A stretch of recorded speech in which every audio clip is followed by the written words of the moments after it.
Hi everyone, আসসালামু আলাইকুম। SB কিচেনে সবাইকে স্বাগত। আজকে আমি বেবি সুইট মিষ্টির রেসিপি নিয়ে হাজির হলাম। বানানো কিন্তু খুবই সহজ, খেতেও কিন্তু অসম্ভব মজার।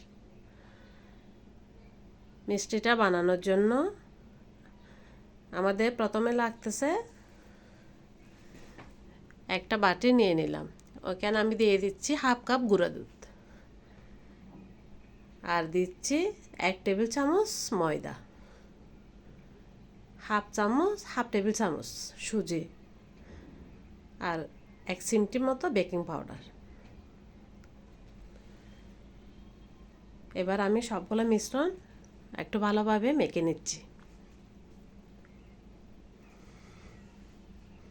মিশানো হয়ে গেলে আমি এখানে এবার দিয়ে দিচ্ছি 1 টেবিল চামচ ঘি। ঘিটা দেওয়ার পর ময়দা এবং গুঁড়া দুধের মিশ্রণটি ভালোভাবে ঘিয়ের সাথে মেখে নিতে হবে।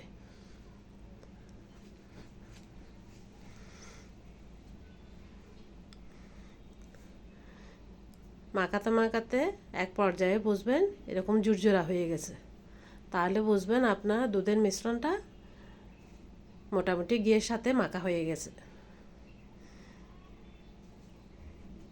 এবার মাখানোর জন্য আমাদের লাগতেছে লিকুইড দুধ। আমি এখানে এক চামচ করে দিচ্ছি। প্রথমে একসাথে দিবেন না আপনারা, প্রথমে অল্প অল্প দিয়ে আপনারা মিশ্রণটা মেখে নেবেন। আমি এখানে প্রথমে 2 টেবিল চামচ দিয়ে মেখে দেখতেছি না, আমার থেকে আরও একটু লাগবে। আমি 3 টেবিল চামচ থেকেও আর একটু বেশি দিয়েছি। আপনাদের কিন্তু কম বেশি লাগতে পারে, অল্প অল্প দিয়ে আপনারা মাখাবেন মিশ্রণটি। এবার মাখানো হয়ে গেলে আমি 20 মিনিট রেস্টে রেখে দেব। 20 মিনিট পর আমি প্রথমে একটু চামচ দিয়ে নেড়ে দেখছি নরম আছে নাকি। দেখি না, ডোটা একদম রেডি হয়ে গেছে।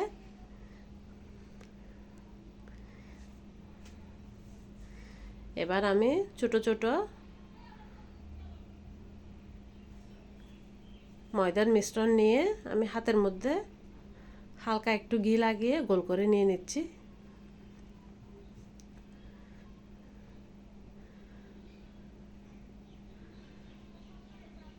আমি আবারও আরেকটা নিয়ে হাতের মধ্যে একটু ঘি লাগিয়ে ভালোভাবে গোল করে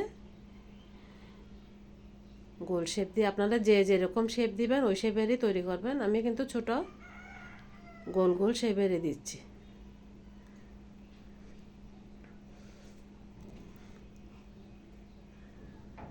আমি এর মধ্যে কিন্তু সবগুলো তৈরি করে নিচ্ছি।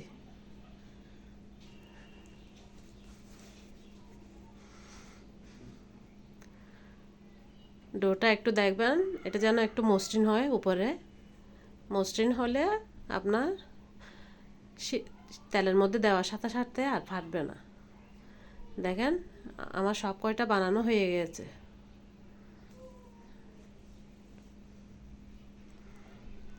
এবার ভাজার জন্য আমি চুলার মধ্যে পরিমাণ মতো তেল দিয়ে দিলাম। তেল একটু বেশি পরিমাণে দিতে হবে। তেল কুসুম গরম অবস্থায় দিতে হবে। মিষ্টিগুলো আমি একটা একটা ছেড়ে দিচ্ছি। দেখেন তেলগুলো কিন্তু এখনও সেরকম গরম হয় নাই।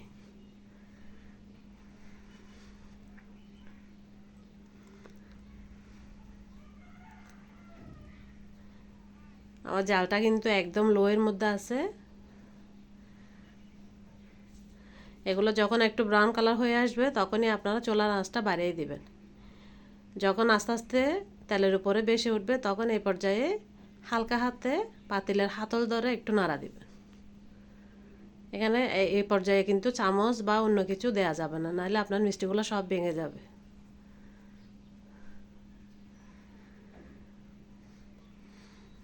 দেখেন আমি কিছুক্ষণ পর একটু হাতলটা মানে পাতিলের হাতলটা ধরে একটু নাড়া দিচ্ছি। এগুলো নিচ থেকে সব উল্টে পাল্টে যাচ্ছে।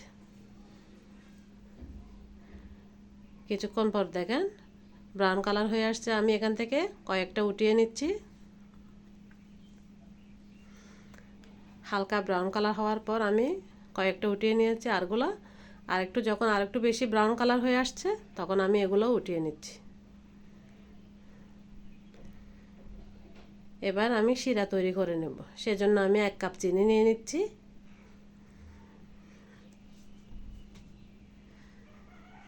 আর সাথে দিয়ে দিচ্ছি 3টা এলাচ।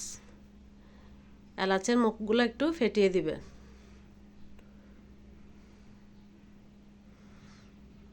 আর সাথে দিয়ে দিচ্ছি 1.5 কাপ পানি।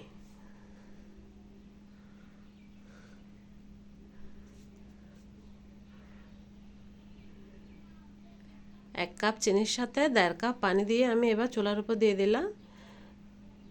চিনির মিশ্রণটা যখন ফুটে উঠেছে আমি এ পর্যায়ে মিষ্টিগুলো কিন্তু একদম ঠান্ডা হয়নি, কুসুম গরম অবস্থায় আমি এখন শিরার মধ্যে দিয়ে দিয়েছি। দিয়ে একটু হালকা হাতে চামচ দিয়ে একটু নেড়ে চেড়ে দিচ্ছি।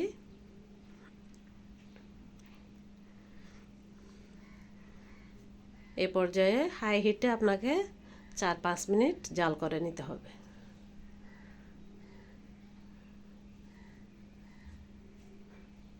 হাই হিটে 4-5 মিনিট জাল করার পরে ঢাকনা দেওয়ার প্রয়োজন নাই, আর 2-3 মিনিট লো আঁচে রাখতে হবে। এভাবে আমি এই পর্যায়ে একটু পাতিলের পাশ থেকে একটু মিষ্টিগুলোকে সামনের দিকে একটু টেনে টেনে দিচ্ছি, যেন সবখানে ভালোভাবে সিদ্ধ হয়ে যায় ঠিক মতো। এবার আমি মিষ্টিগুলোকে নামিয়ে ঠান্ডা হওয়া পর্যন্ত ঢেকে রাখব। আমি প্রায় 2 ঘন্টা পর দেখেন মিষ্টিগুলা একদম শিরার মধ্যে ডুবে ডুবে গেছে, কত বড় বড় হয়ে গেছে দেখেন মিষ্টিগুলো কিন্তু বানানো খুবই সহজ, খেতেও কিন্তু অসম্ভব মজার। আমি আপনাদেরকে পরিবেশন করে দেখাচ্ছি। প্লিজ আমার ভিডিওটা যদি একটু ভালো লেগে থাকে আপনাদের, আমার চ্যানেলে একটা লাইক, কমেন্ট এবং সাবস্ক্রাইব করে দেবেন। দেখেন ভিতরে কত সফট হয়েছে দেখেন। এবার আমি একটা হাতে নিয়ে দেখাচ্ছি, দেখেন চাপ দিলে আপনার রসগোল্লা কিন্তু বের হয়ে যাচ্ছে।